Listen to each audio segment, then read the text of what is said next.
Unfortunately, we are fully booked today. Only a suite room is available, but even at a discounted rate for you all. The young hostess staring at us from head to toe and said this to us with a sarcastic smile. It's clearly she is looking down on us. Then an older man appeared from the back. When I looked up, my wife, Carla, looked anxious. I want to say something, but words are hard to come by in times like these. I've been thinking a bit. I resorted to saying something quite ordinary. Carla, are you okay? Yes, I'm fine. It's not like I'm the one who's sick. She looks tired beside hospital bed. She was talking like a child putting up a brave front. I couldn't bear to see my wife like this and turned my attention to my father-in-law lying in the bed. Just a few hours ago, we received a call that Tom Sullivan fainted due to an illness. It seems his long-standing illness had worsened. Neither my wife nor I were informed about his illness, so it hit us pretty hard.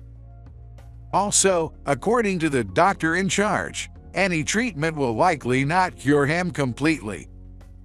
He has been informed of this and understands his condition. So, all we can do for my father-in-law is to watch over him while he receives treatment in his hospital bed. If we had kids, they could have offered some encouragement, I muttered. My wife quietly nodded. We don't have children. I'm already 40 and Carly is 35, so having children now seems challenging. And even if we had kids, we probably couldn't show them to my father-in-law. His condition had deteriorated to that extent. Still, seeing my wife looks depressed, I couldn't stop thinking about if we had a child. Several months later, since the day when I rushed to my father-in-law's hospital room, he passed away. I managed to accept it because he was ill, but what about my wife? He was her beloved father. It can't be easy for her. That was the only thing I was concerned about. I handled various arrangements and paperwork for my late father-in-law on behalf of my grieving wife.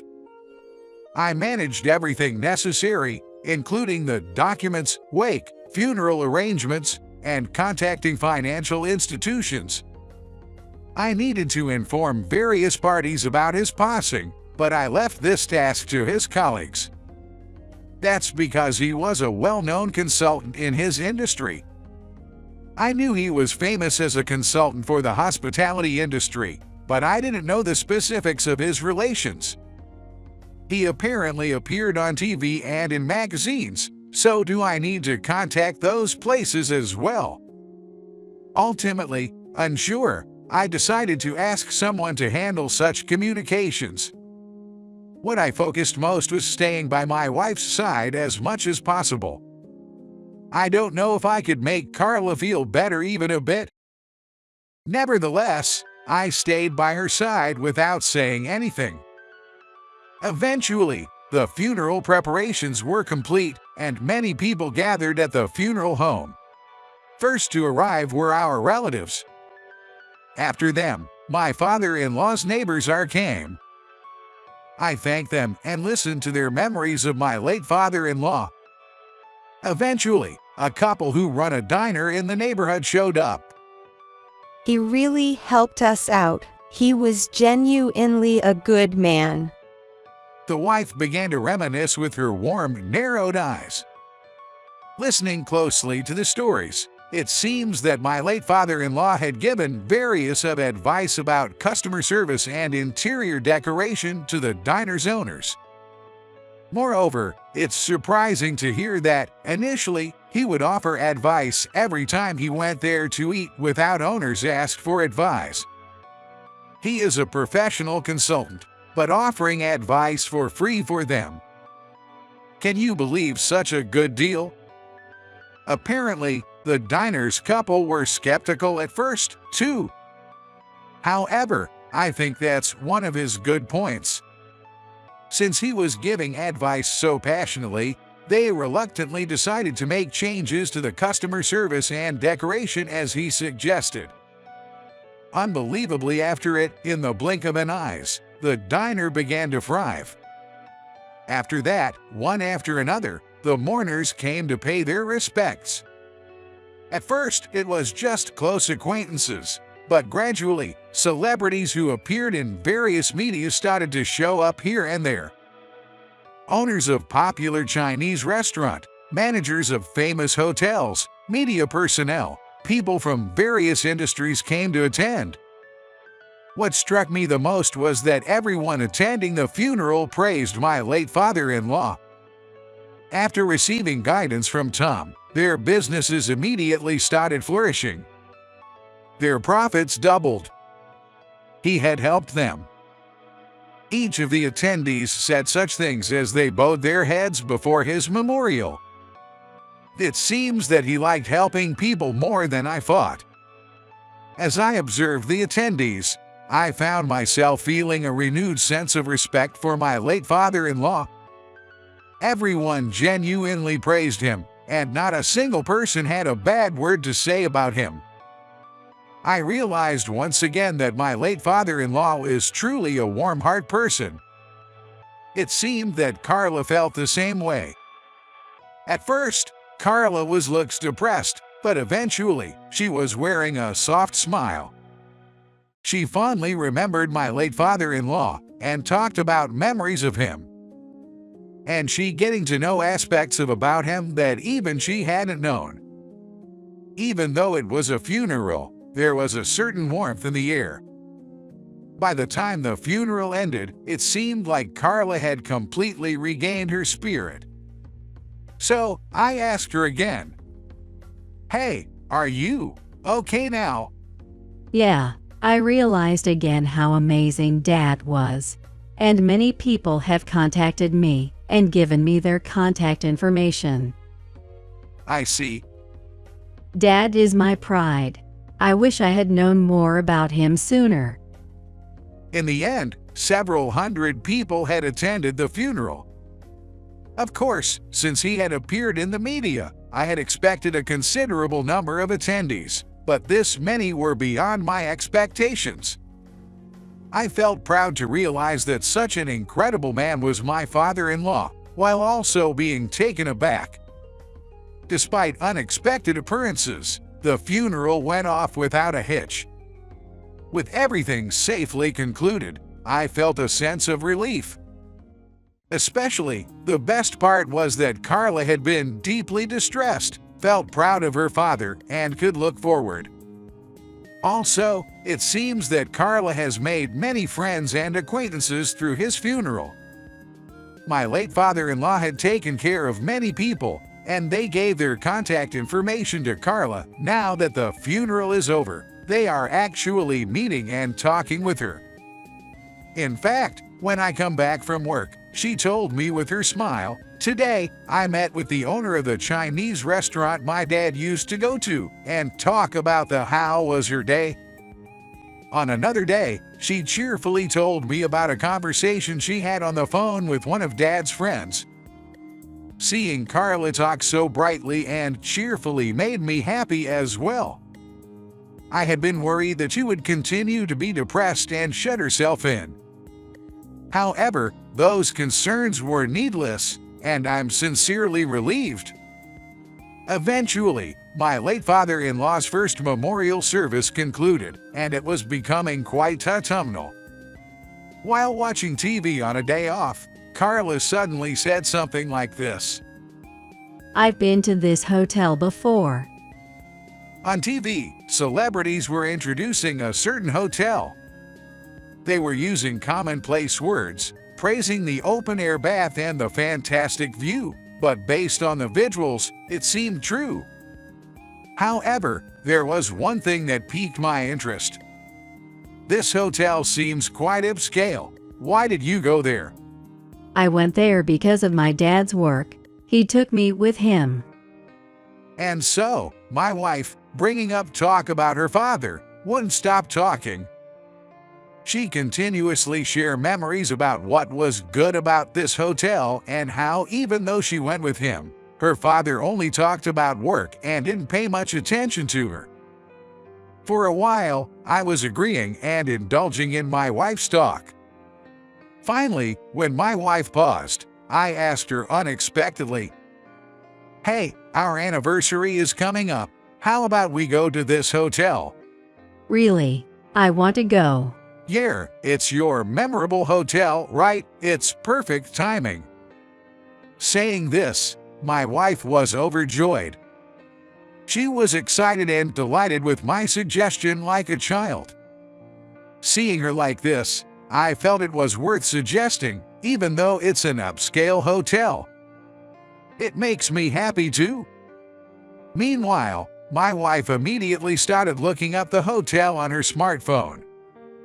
The interior seems to have changed, but apparently, some parts still look same in the past. There might still be people who remember my dad. Then, you make the reservations. That way, you can talk to the people at the hotel and learn more, right? That's true. My wife clapped her hands in joy and started looking up more things. Since it's also our anniversary trip, I want to relax as much as possible. However, during this season, there would be many tourists aiming to see the fall foliage. Maybe we should avoid the peak foliage time, but if we waited too much, it won't feel like an anniversary trip. We want to go on a date as close as possible when it's less crowded. That day, we were excited talking about the trip. The trip was decided to be about a month from that day on a weekday. According to my wife, the weekends and holidays were already fully booked. My wife was disappointed, but it's more convenient for me. I told my wife I'll take paid vacation during the trip, so don't worry. And then, on the day of our anniversary trip, we just arrived and looking up the hotel, I stood frozen in front of it. It was beyond what I had imagined. A luxurious and splendid exterior that anyone would agree is a 5-star hotel. Even the guests entering and exiting were of a different class than us. Feeling ashamed for not dressing up more for the trip. However, my wife, unfazed, was casually expressing her impressions like amazing, and as expected, it's wonderful. Soon, my hesitant self was half forced by my wife, who took my hand and said, "Come on, let's go," and brought me to the reception. The inside of the hotel was also more than I had imagined. The unprecedented splendor of the interior and the appearance of the receptionists made my expectations rise even more. If it's this luxurious at the entrance, what about the rooms? My heart was almost jumping out. In contrast, my wife, as usual, was calm and started talking to a maid at the reception. Soon, my wife called me over. "Looks she freaking out?" As I approached, my wife said, Oh my gosh. They're saying we don't have a reservation. What? What do you mean?" For a moment, I didn't understand what she's saying, so I asked her one more time. At the reception desk, my wife mentioned the reservation she made over the phone and told them her name. Then, the receptionist immediately checked it, but supposedly, my wife's name wasn't on the list of reservations. Afterward, suggesting there might have been an oversight, they checked again, but still, my wife's name wasn't there. My wife confidently insisted, "That can't be right." It seemed the receptionist was having a hard time. Then, my wife pulled out her smartphone and showed the screen to the receptionist. Look, the call log is still here. Right. Seeing this, the receptionist's facial expression changed drastically. Suddenly, they started hurrying, excusing themselves with "Please excuse me for a moment," and swiftly moved to the back of the reception counter, only to return in a rush shortly after. I'm very sorry. It seems to be our mistake. The receptionist began explaining the reason why our reservation wasn't recorded. It seems that at this hotel, the recording of reservations made over the phone and the entering of data into the computer are handled separately. Essentially, it seems there is someone in charge of the phone and someone else handling administrative tasks. This system is in place because this hotel usually receives a lot of inquiries and reservation calls, so it's to ensure that calls from guests can get through as easily as possible. And such administrative tasks are mainly the responsibility of the young hostess. But given that she is not good at technical person, errors in computer operation aren't rare. So, the receptionist gathered and checked the discarded reservation tickets, and it seems they found the one from when my wife made a reservation. In other words, it was due to a data entry error. While we were being explained all this, a young hostess in a dress appeared from behind the reception desk.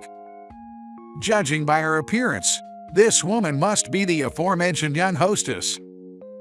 The young hostess glanced at us and spoke to the receptionist. What's going on? Well, we have guests whose reservation couldn't be made due to our mistake. Oh, I see.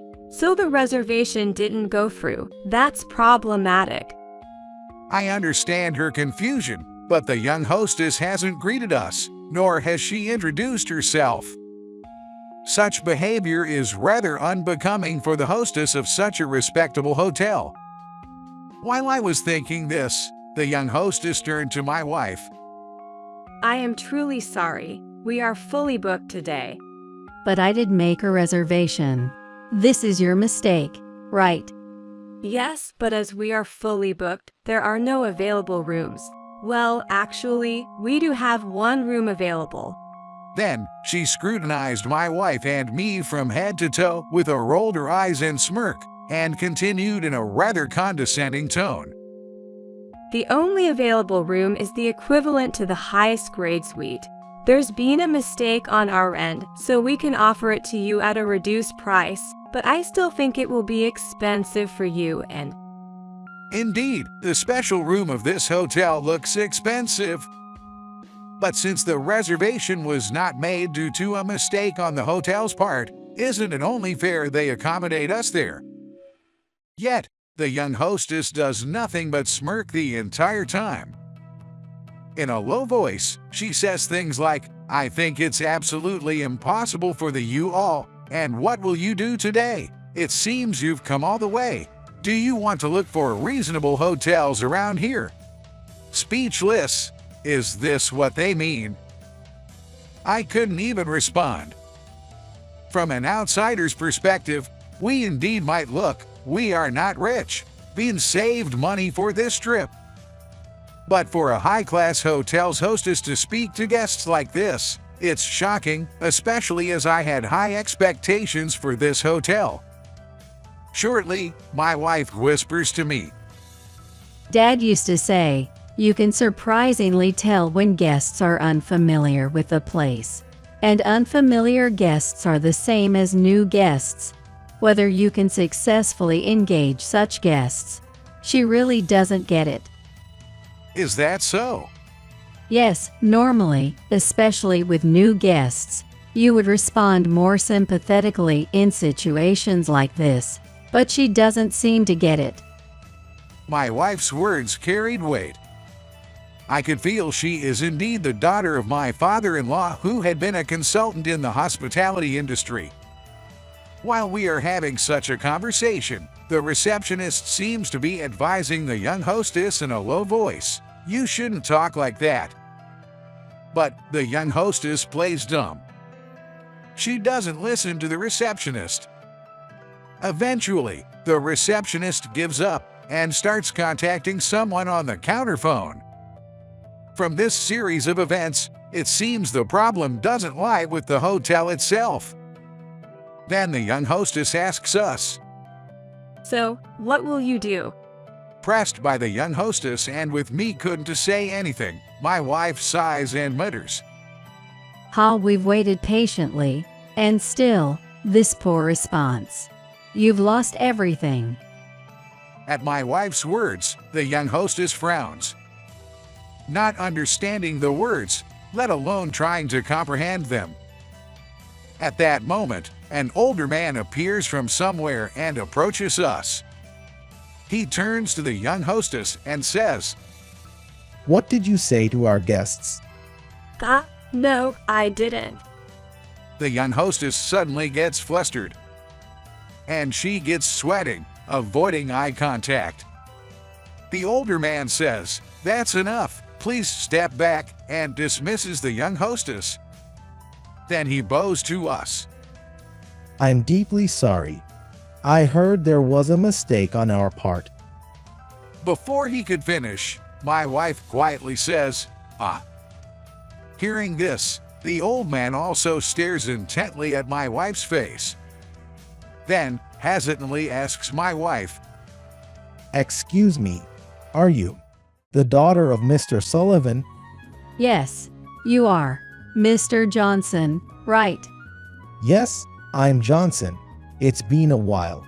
I've been waiting for you. How have you been, Miss Sullivan? I'm sorry, I'm married now, and my family name is David. Saying so, my wife points to me. Then, the man called Mr. Johnson smiles warmly and corrects, I see, Mrs. David. After that, Johnson apologized to us for the young hostess's poo attitude and for the reservation not being made due to their mistake. It was our mistake, and since you're Tom's daughter and her husband, please stay as long as you'd like, 2 or 3 nights. He starts confirming with the receptionist about available rooms. In the meantime, not fully grasping the situation, I ask my wife about Mr. Johnson. Who is he? Mr. Johnson is the owner of this hotel. What? I met Mr. Johnson a long time ago. I was a kid, but he and Dad were good friends. Really? I actually found out Mr. Johnson was the owner when I was looking into the hotel. So when I called to make a reservation, he happened to answer. Besides the reservation, we also indulged in many stories from the past. Frankly, I was flabbergasted. I was surprised that my wife knew such an impressive person, and that such a person was inviting us to stay as much as we wanted just because we were his daughter and son-in-law. I respected my late father-in-law all over again.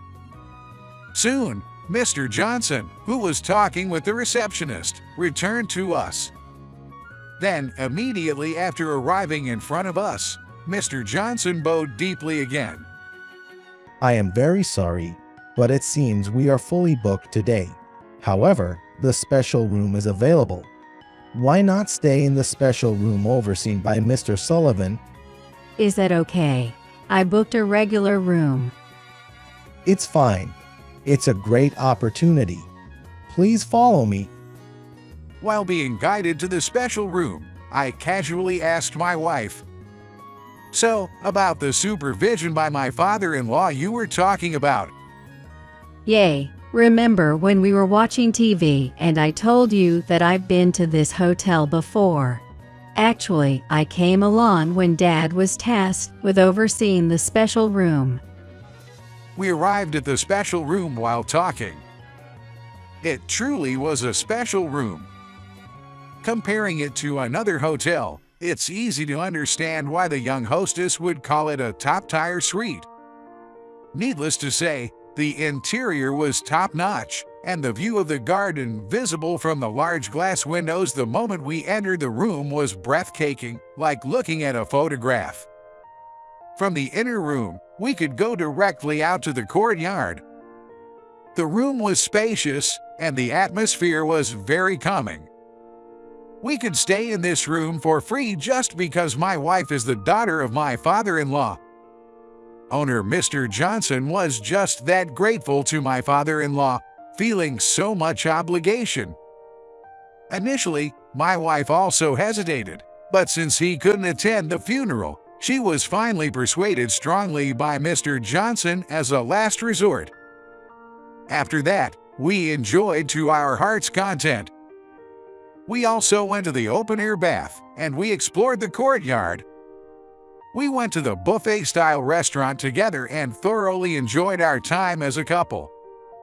Having so much fun, the bad attitude of the young hostess quickly vanished from our minds. Time flies while spending our time in such a manner. It's checkout day. As we cleaned up our room and headed to the reception, Mr. Johnson was there waiting for us. There's something I want to talk about. Could you please come to the drawing room? We were led to the drawing room. Then, immediately, one of the receptionists brought us tea. After the receptionist left the drawing room, Mr. Johnson began to talk. I am really sorry about that happened when you checked in. I never thought that such an attitude would be taken even towards Mr. Sullivan's daughter. Please, lift your face. As my wife interrupts, Mr. Johnson slowly lifts his face. He then began to sporadically explain the situation to us. It seems that in this hotel, Mr. Johnson's wife was originally the hostess.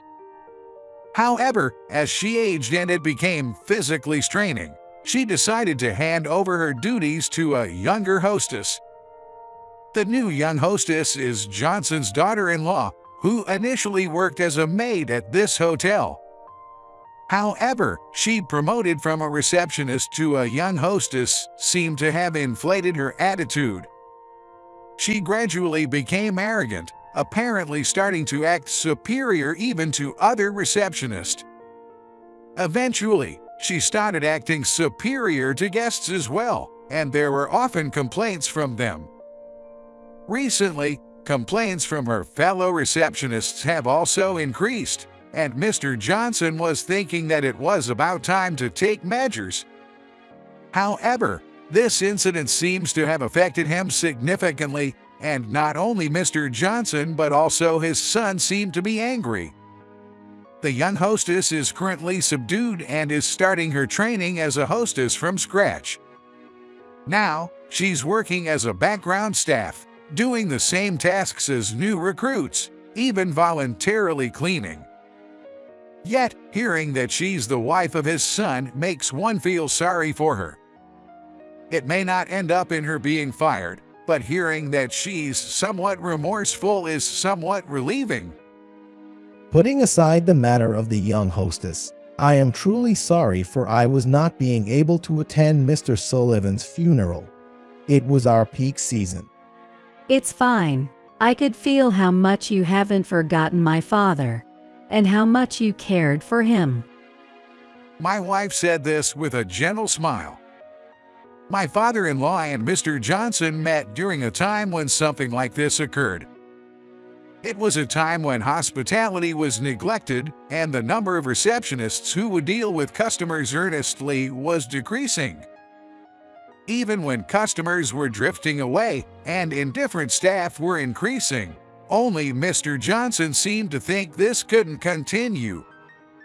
Knowing that my father-in-law was working as a consultant at that time, Mr. Johnson immediately consulted him. Then, he learned the basics of hospitality from my father-in-law and seemed to teach them to all the receptionists and staffs. Moreover, by ensuring strict compliance, they were just beginning to regain their reputation as a luxury hotel. In the end, Mr. Johnson bowed his head many times until we left. And he kept saying, "Thank you." It must be frustrating for my wife, too, that such a loved father-in-law passed away early. When we talk about my father-in-law, there are times when she sheds tears, and I can't think otherwise. But even if one leaves this world, there are people who inherit their thoughts, and I feel their thoughts are widely permeating. My wife said that it makes her happy. Thus, a year passed, and we went to visit my father-in-law's grave. Next to her, I quietly watch my wife. Being with her makes me feel happy this much. Maybe it's because she is your daughter and has inherited your way of life. Reflecting on my days with my wife, I reported such to my father-in-law.